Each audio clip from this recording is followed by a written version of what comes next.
Sabingelela umhlaba wonke, sabingelela isizwe sonke, sabingelela umhlaba nomhlabathi, sabingelela konke okungaphansi komhlaba, umhlaba ungakaJehova nokugcwala kwawo.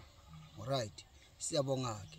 Akukho kwesingakukhuluma okuningi ngoba usuku nosuku sifunda izinto ezintsha. Zwileke masikhuluma noma bengifonela abantu abanye ba comment bathi kanti awukuthinta indaba yomsamo. Angifuni ukukhuluma mina ngomsamo, ngikhulume ngize ngijule ngawo umsamo. Kodwa engikwaziyo nokumela abantu ngikhulume kukho onendlebe ezwe, ongezwe angezwa. La emhlabeni akuncengwana. Kodwa la emhlabeni kuyafundiswana. Kuba kuye umuntu ukuthi uyathatha noma cha.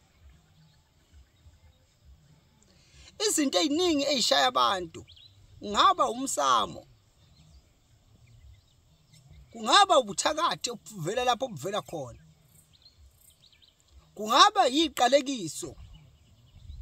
Angithi sinjalo sayithanda izinto kodwa inhlonipho asinayo. Futhi nokuziphatha sikwazi. Ngeke futhi sisashintshana lapho. Alright. Angikho ke lapha kungidingi lokho manje. Ngilana mina. Kusizaphi ukusukumela ikhaya mkhulu? Ubiza udokotela angene ekhaya aphinda asebenze. Yo! Kadla senyama safele emazweni. Ima kancane sigadla ngisafuna ukukhuluma. Ukubiza udokotela angene azoqinisa ekhaya noma azobethela. Kuyasiza kakhulu. Ngoba lokho kusho ukuthi kukhucululwa konke ukungcono okungaphakathi ekhaya. Nazo zonke izinto ezikhona la ekhaya ezivimba noma ezilwa nempumelelo yenu. Singakhuluma ngempumelelo yekomuzi, phinde sikhulume ngempumelelo eyethu thina abantu esiphila kuleli khaya. Ngoba ungathola ukuthi la ekhaya mina ngisengisaba ngisho ukubuya la ekhaya. Kunabantu abangasangena emakhaya. Ngoba ekhaya kuthiwa kuyathakathwa. Isimo esinjalo asibalekelwa. Kodwa ubhekana naso udlule. Hayi thina mkhulu kade sasibiza inyanga, ayikho into eyenzakalayo. Lalela. Ungalahli ithemba. Ufuna usukumele ikhaya liyaqiniswa, ikhaya liyabethelwa, ikhaya liyagezwa, liyahlanjwa ikhaya kube nezibusiso ukuze wonke umuntu ophila la ekhaya menze izinto zenzeke. Okay ke mkhulu, uma ngakwenzanga lokho kusalaphi? Kuyasala futhi kungasali, uzwe kahle. Kuyasala futhi kungasali.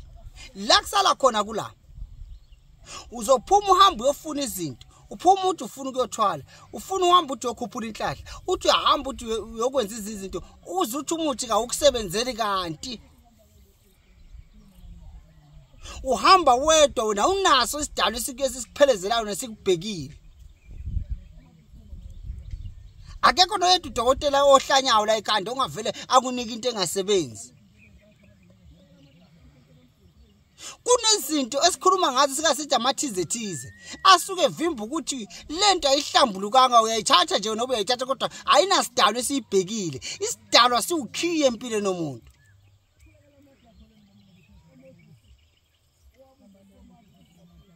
Asisukumeleni emakhaya ethu. Uma siwalungisile amakhaya ethu, yonke into iyophumelela ngoba kunezinto inhlahle engaveli iqhuma nje iqhunyiswe ukuthi la ekhaya senikhipha isipoki, la ekhaya senikhiphe yonke into ephazamisa ikhaya. Manje ke abantu bake bagijime bathi singasiya ekhaya thina, ngiyalapha ngiyothatha into ethile, ngiyalapha ngiyothatha into ethile.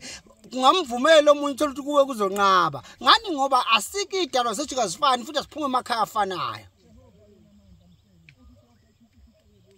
Ake nginqamule la.